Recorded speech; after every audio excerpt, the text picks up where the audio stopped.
Step one, figure out what you want and get serious about it.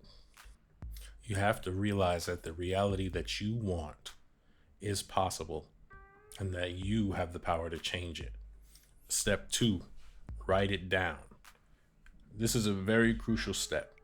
You have to write it down. You have to make it real. You have to make it tangible.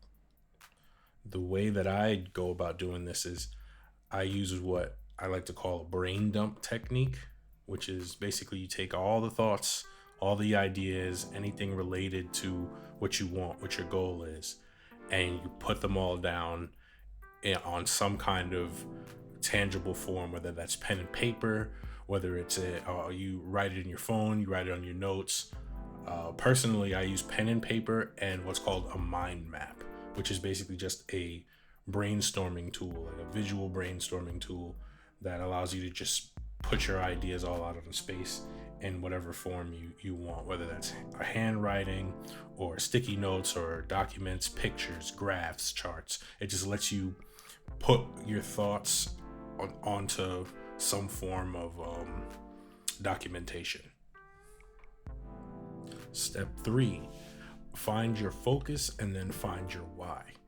Now, out of all the things that you put down, what is the most important thing that you should be focusing on? And then find out why it's important. So you ask yourself, why do I want to be doing this? Whether it's, making more money, or you want to learn how to draw, or it could be anything. Find out why you want to do this, why it's important to you, and that'll definitely help with moving forward on the days that you feel stuck, on the days that you feel like you can't do anything about it. You always go back to that why, and it'll give you all the motivation you need. And make sure it's a strong why. It doesn't have to be strong, but it's better to be strong. The stronger your why is, the more you'll be motivated to move forward. Step four, break down your focus into goals. Now, the reason why you want to do this is you have specific things that you need to accomplish, and it'll give you a blueprint that you can follow. A lot of times, me especially, I'll get lost in the myriad of things that I put down, and I don't know where to start. I don't know where to draw my attention to, and then I just get lost and I get back to square one. This is where a goal setting technique called SMART comes into play. It stands for specific, measurable, achievable, relevant, and time bound. This will provide the framework for you to pinpoint your exact goal in detail that you can use to start performing actionable steps. So we'll start with the S part of the acronym, which stands for specific. That means we're focusing on clarity. We're trying to make sure it's an unambiguous goal. It shouldn't be vague. It should be as specific as you can make it. You should be asking yourself questions like, what is the exact thing that I want to achieve? Why is this goal important? Who's involved? Where will all this take place? What resources do I have? What constraints are stopping me from achieving this goal? An example of a weak or ambiguous goal would be a simple statement like, I want to improve my business. That doesn't give enough clarity. It doesn't have enough detail. An example of a SMART goal would be something like, I want to increase my design business's monthly revenue by 20% in the next 6 months by acquiring 5 new clients through LinkedIn outreach and targeted email marketing. That narrows down the specifics, and it gives you a better chance of starting and accomplishing that goal just because you have such a fleshed out statement. This will help you move on to the next part, the M, which stands for measurable. Measuring your progress can keep you on track and help you stay motivated because it'll give you actual visible progress to look at and see where you need to be and what milestones you have accomplished and need to accomplish moving forward. For example, You transform a vague statement saying, I want to grow my social media presence into, I want to increase my Instagram followers from 1,000 to 5,000 in the next 4 months by posting daily content, using relevant hashtags, and collaborating with influencers. This statement has quantifiable details such as the increase of followers by 4,000, something we can measure, the frequency of posting, which is daily, and a strategy, which are hashtags and influencer collaborations.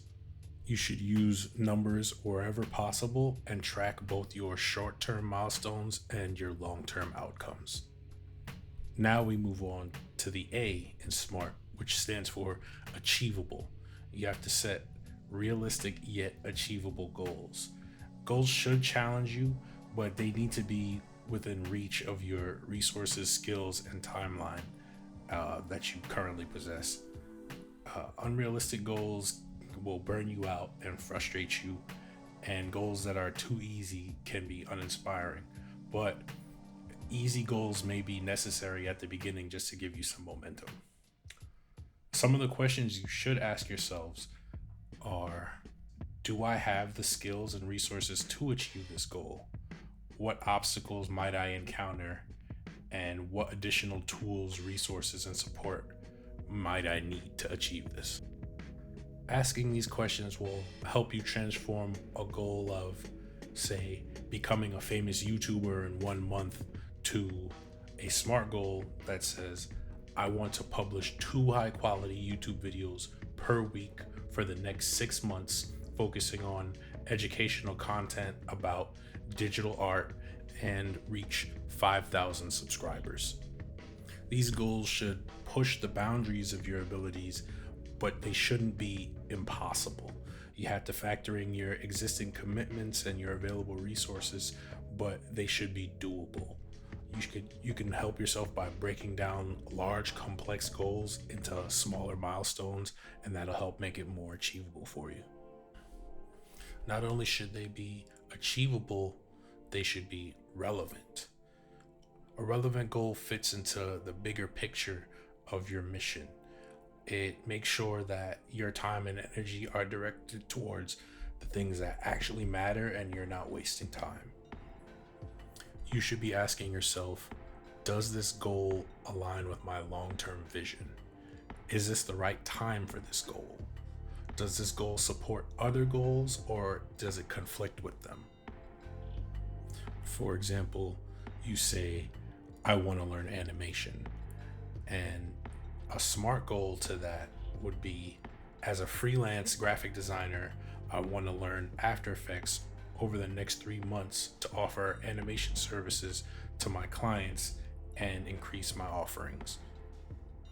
That statement covers the relevant program and skills necessary in order to increase your tool set, and that way you can offer more services to more people. It also included what's in the next section, the T section, time bound. So it said over the next 3 months, which gave a specific time or a deadline for when you should accomplish that goal. Binding things to time creates a sense of urgency. They also help mitigate the risk of your goals staying stuck in the idea phase forever. It also gives a definitive stopping point so you can look at your goal and say, I have accomplished this. Just like I can say, I've accomplished making this video. This is the exact strategy I use to write the script, which the script isn't 100% a fully script. It's mostly just notes, and I use my abilities to fill in the gaps. I just had bullet points and I took it from there, but it also helped me edit and accomplish the goal of making a YouTube video. So I use this exact process to bring you this information. And with all that said, I'd like to leave you with a free PDF that I created. It's called the 7-Day Productivity Sprint, and it's designed to, over the course of a week, help you build momentum so you can achieve your goals faster. I also included a link to the SMART Goals framework, which I put together in PDF form, and it comes with a fill in the blank template that you can use to do what I demonstrated in the video and transform your vague goals into SMART goals. Please let me know in the comments if you found any of this information helpful at all. Even if you didn't, tell me that too. I appreciate all feedback. Like the video if you want, subscribe if you want. I appreciate all of you for taking the time to watch this. Thank you and have a blessed one.